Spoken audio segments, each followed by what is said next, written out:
শুভরাত্রি বন্ধুরা, চলে এলাম রাত্রে রান্নাবান্না নিয়ে।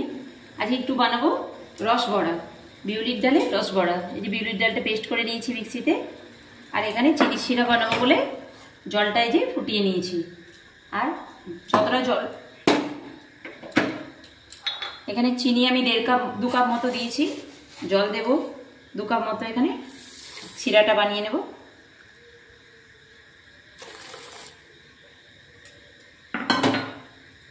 এটাকে একটু হালকা তাপে বসিয়ে দেবো, এলে ওটা চিনিটা রেডি হয়ে যাবে, রসটা।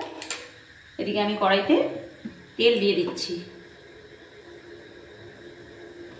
তেলটা গরম হতে হতে আমি ডালটাকে ফেটিয়ে নেব। এই যে ডালটাকে আমি ফেটিয়ে নেব হাত দিয়ে। এটা ব্লেন্ডারে হয় না, এটাতে খুব টান তো বিউলির ডাল, তাই এটাকে আমি হাত দিয়ে ফেটিয়ে নেব। নুনটা শেষে দেবো, লবণটা আগে দিয়ে দিলে পাতলা হয়ে যাবে, ভাপটা উঠবে না ভালো, তাই আগে এটাকে ফেটিয়ে নিতে হয়। তেলটা গরম হোক, ততক্ষণ আমি এটা রেডি। এরকম বন্ধুরা ডালটাকে খুব সুন্দর করে ভাপিয়ে নিয়েছি, কত ফুলে উঠেছে যে এভাবে। এবার লবণ দেবো এর উপরে,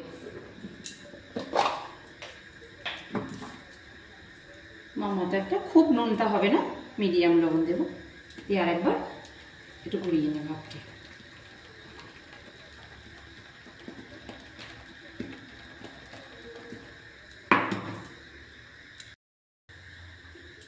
এই বন্ধুরা ফেটিয়ে রাখা ডালটা, এবার তেলটা গরম হয়েছে, চিনির শিরাটা রেডি করে নিয়েছি। এবারে ছোট ছোট গোল গোল করে এর মধ্যে ছেড়ে দেবো।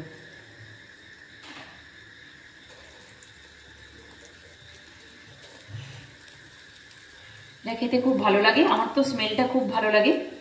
আপনারা একবার বানিয়ে খেয়ে দেখবেন, বেশ সুন্দর লাগে।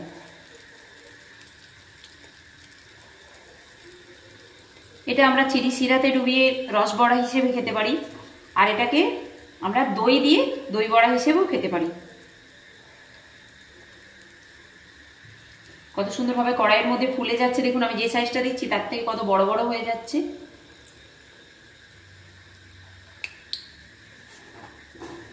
অল্প অল্প করে এগুলো এইভাবে ভেজে নেব, একটু লাল লাল করেই ভেজে নেব এগুলো।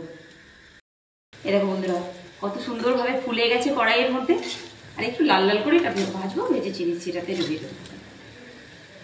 দেখতে কত ভালো হয়েছে।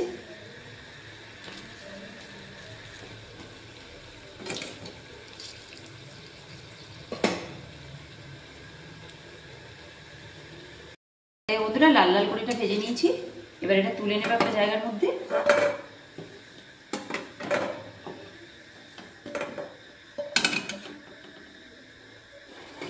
এই যে আমি চিনি শিরা বানিয়ে রেখেছি, এর মধ্যে আমি এগুলো দিয়ে দেবো।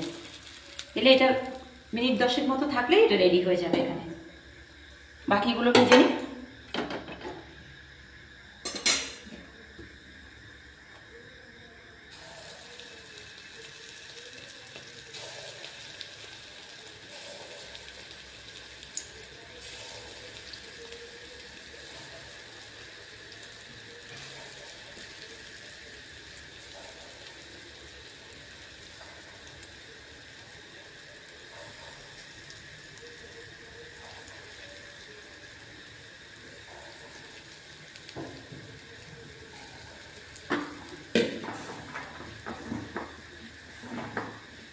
এভাবে এগুলোকেও লাল লাল করে ভেজে নেব। কেমন লাগলো বন্ধুরা তোমাদের? এটা হয়ে যাক পুরোপুরি রেডি। চিনি শিরা দিয়ে দিয়েছি, আর কিছু কাজ নেই। এটা এরপরে রসটা টেনে নিয়ে সুন্দরভাবে ফুলে উঠবে, হয়ে গেলে তোমাদের দেখাবো।